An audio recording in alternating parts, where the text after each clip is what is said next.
崖門古炮台建於清朝康熙57年1718年。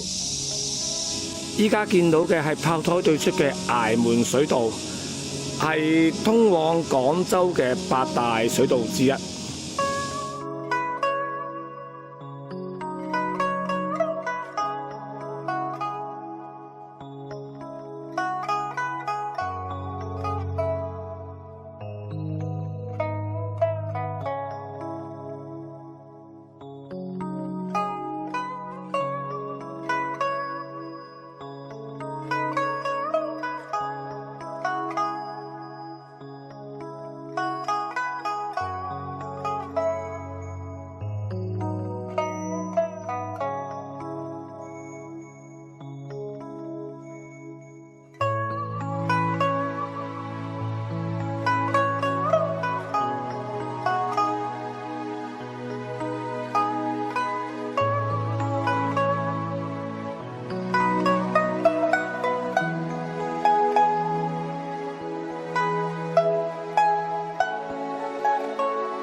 有幾街崖門炮台個成牆出鐵行，睇下炮台窿先。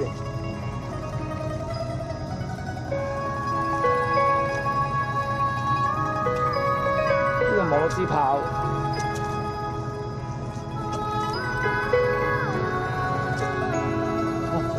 斷炮啊！行前啲見到有一支炸斷開2節嘅炮跌咗落去岸邊嘅水裏邊，可能以前打仗嘅時間受到敵人轟炸，成支炮炸斷咗，依家喺水裏邊。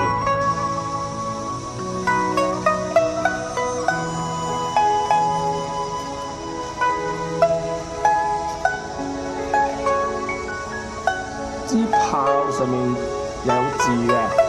係寫明幾時鑄造嘅。